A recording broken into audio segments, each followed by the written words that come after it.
Good evening and welcome to London Live Debate with Reya El-Salahi. This is the show that takes a deeper look at the stories making headlines in the capital and the issues at the heart of life in the city. Tonight, the question up for debate: are all white people racist?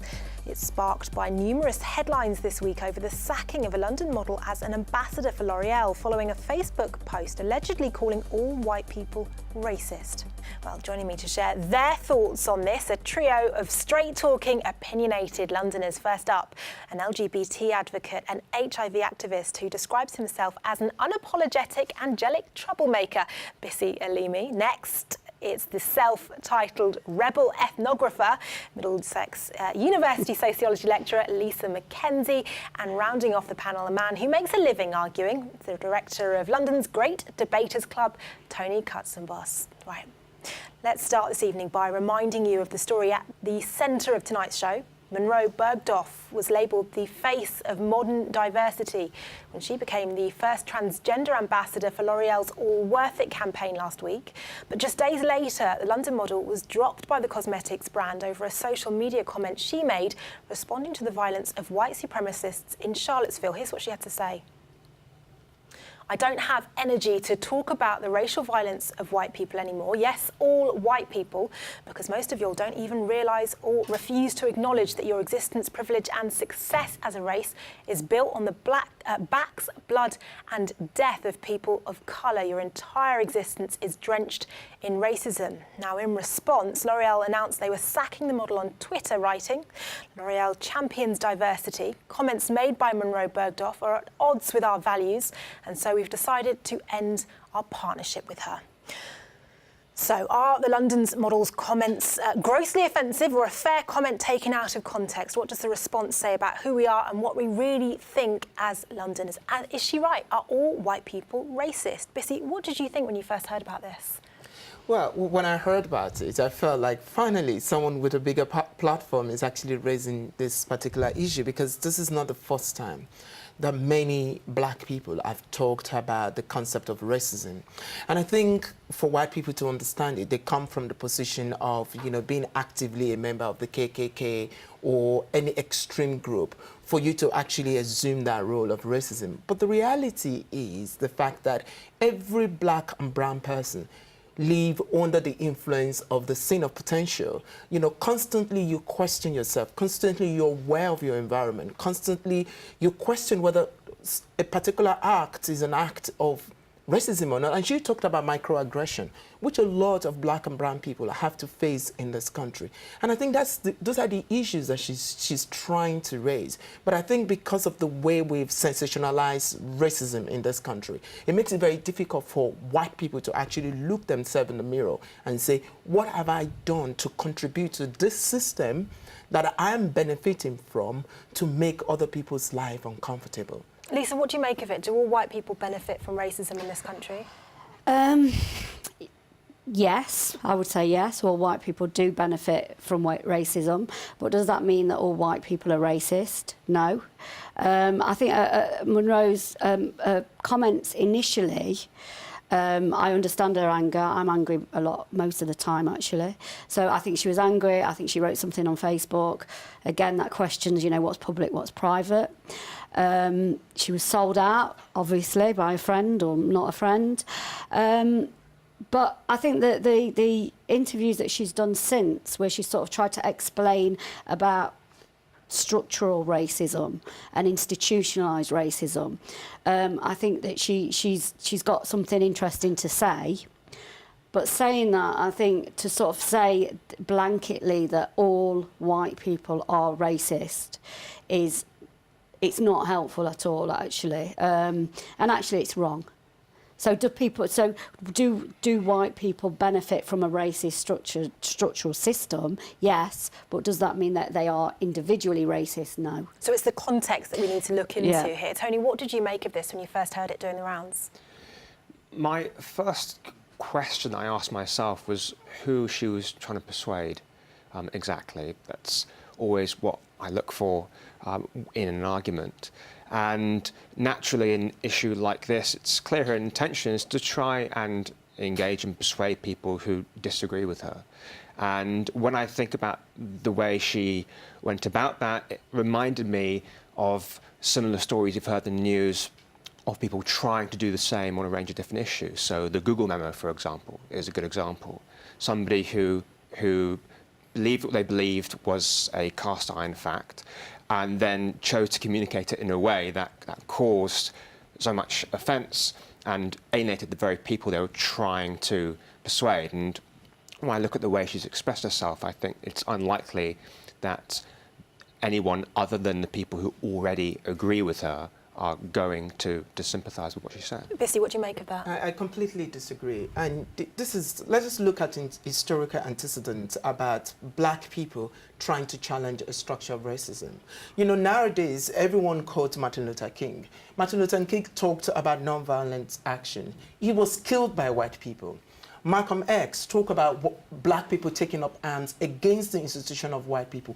He was killed by white people. So there is never the right way for a black person to convey the issue of structural racism.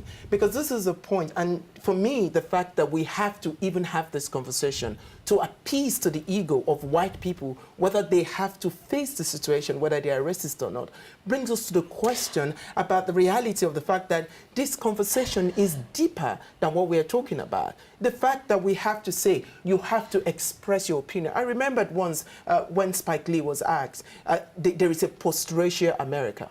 He asked the interviewer, how long have you been black? Because this is a conversation we're now having. You know, I sit around the table and white people tell me, oh, we've moved past racism. And I ask them, when was the last time you were stopped by the police on the street? Do all white people say that to you, though?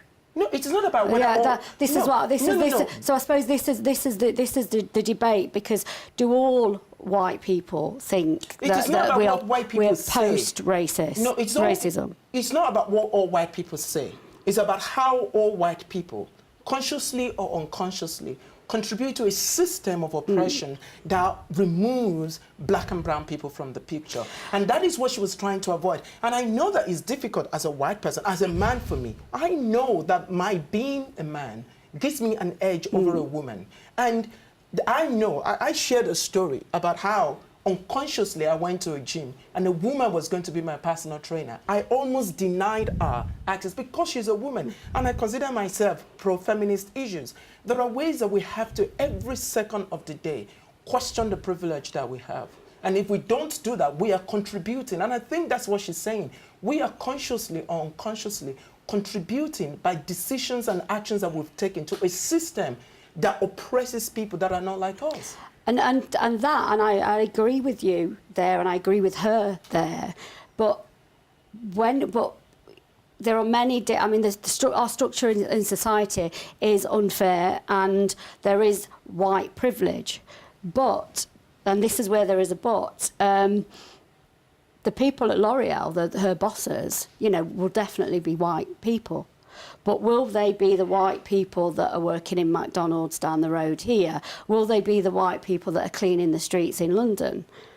No, and so the thing is to blanket and say that all white people have this privilege or have this sort of tendency to use that privilege. Really, that's not right. No, I disagree. I've got to say just one point, that we don't know the ethnic makeup of the bosses at L'Oreal, that said. But Tony, you touched on this a little bit. Is it the case that it's where she put this message out that's the problem, that she's shot herself in the foot by having this discussion on social media, and that perhaps that's not the place to have it? I think it's more about how she actually expressed it in the first place. I'm not one to say exactly how she should have, what forum she should have chosen to express that. And if you feel something is really important to talk about, it makes sense that you'll choose a platform that you can through which you can reach as many people as possible. I understand that. The issue is that if you bear in mind that she's referenced Charlottesville a number of times. Charlottesville, a place where a white person died, protesting against white supremacists. It's when the response is given to people who say, well, don't you think it's a bit offensive to say all white people are racist, is get over it, which is, I'm pretty much quoting her in that. You can understand, white people would feel quite taken aback by that, but also in terms of its consequences, you have to consider about how it might alienate the very people who, like those in Charlottesville, who are protesting against white supremacists. Do you worry, Bisi, about alienating people when you talk about the issues you care about? No, I'm not worried, because, you know, if you consider yourself an ally, you must be ready to listen to very, very difficult issues from the people that you ally yourself with. You are my ally, you're not my God. And if I tell you that there is a limit to how much I want you in my space, or there's a limit to what I want you to say, or if I challenge you about certain things that are happening, the point is, if you take it personal, without understanding the broader picture of what I am trying to say, then that is your problem, and you're not supposed to be my ally.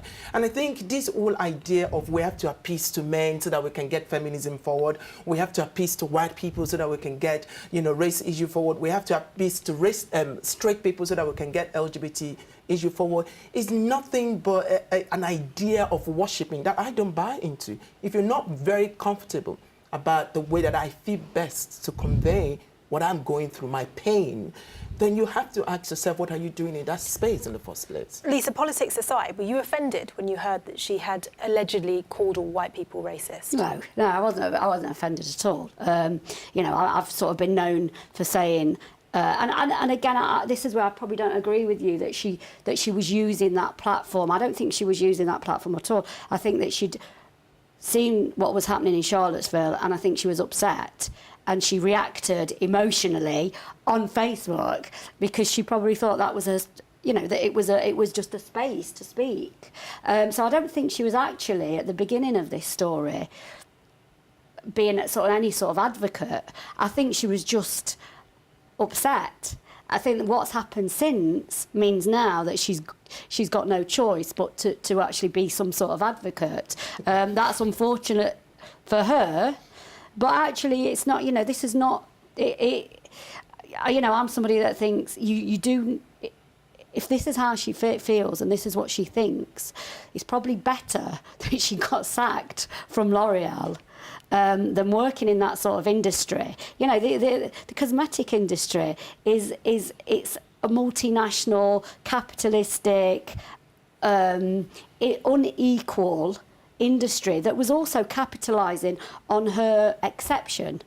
Well, it's really interesting you should touch on that, and that is something I'd like to go more into. She has, of course, said that she's happy to have left the role because she doesn't believe that she would be a good advocate with her views if the cosmetic company L'Oreal chose to sack her. That's something we'll go into in more detail. You are watching London Live Debate. Do tweet us at London Live to share your thoughts on anything that you've heard so far, and stay with us as tonight's panel respond to your thoughts on the London model at the centre of the L'Oreal racism row. That's coming up after this short break.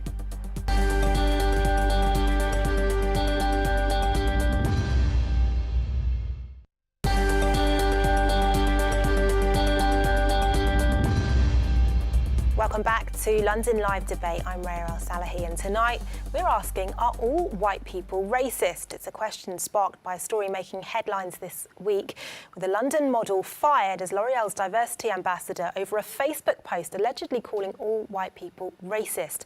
Monroe Bergdorf has since called for a boycott of the cosmetics brand. Let's just bring you some of what's being said in response to this tonight.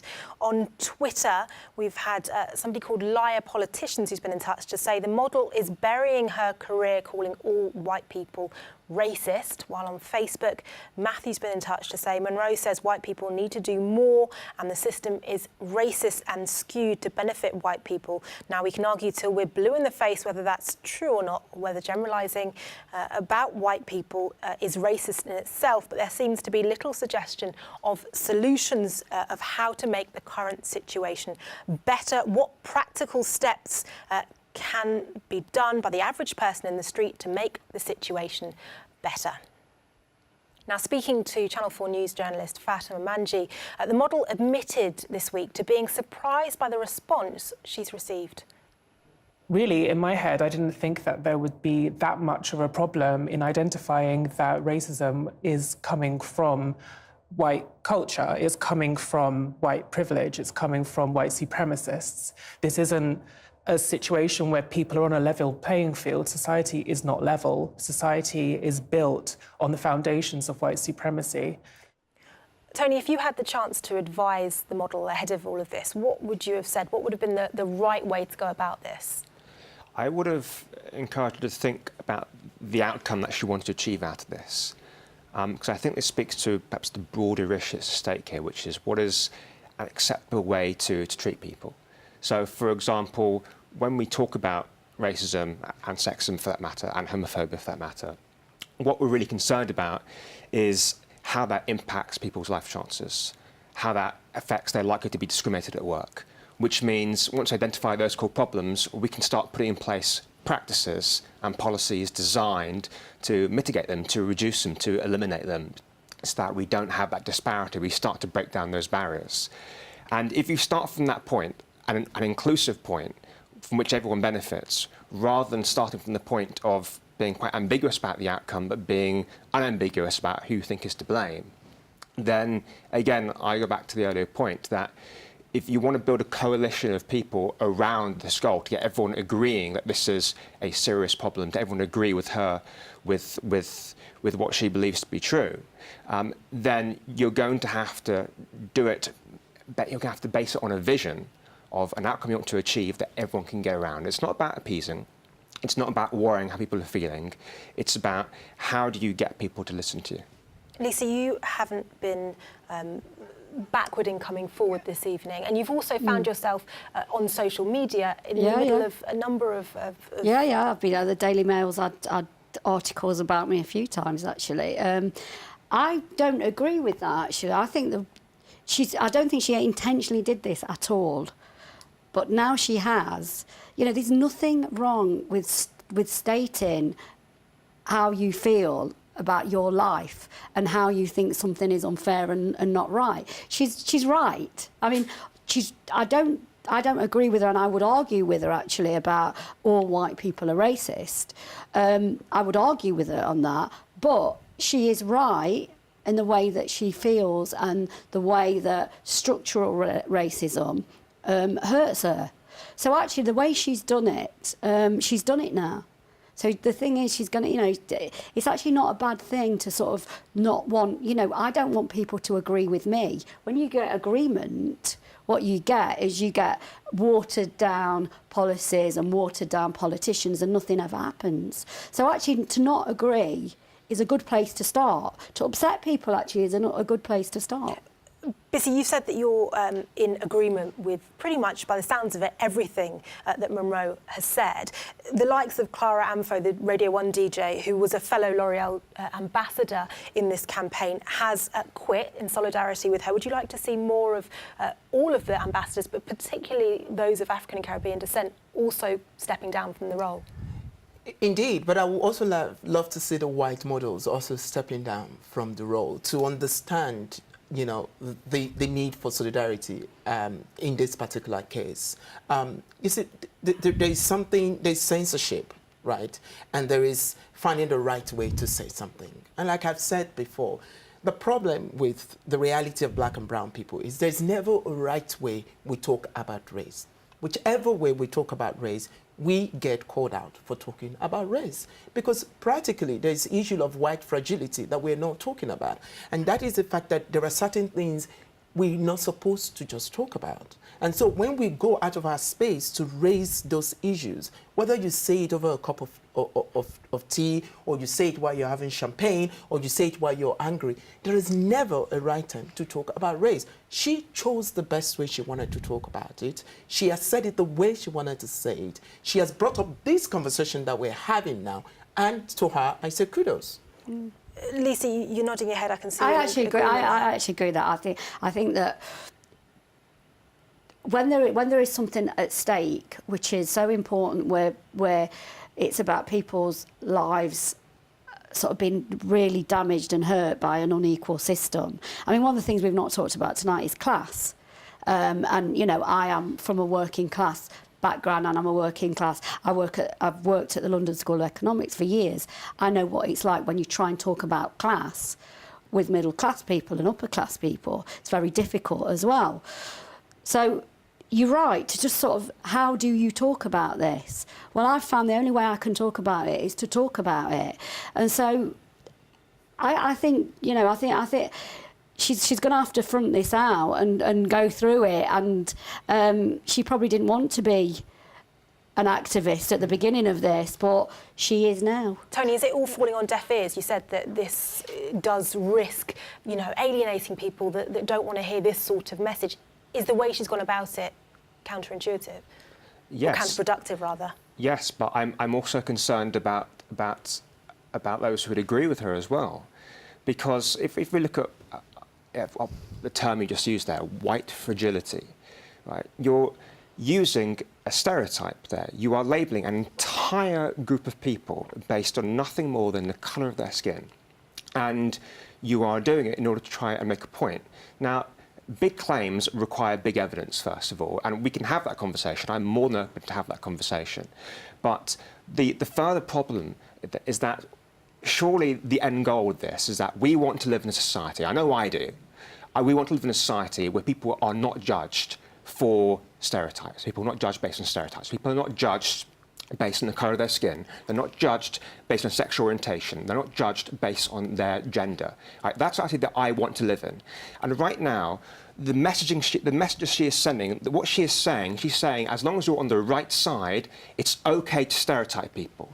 It's okay to combat racism with exactly the same kind of harms that were meant to all, regardless of our origin. I'm afraid to say we have run out of time, guys. Thank you so much for joining us. Thanks to tonight's panel and, of course, to you at home for watching. London Live Debate is back, same time and place, in a fortnight.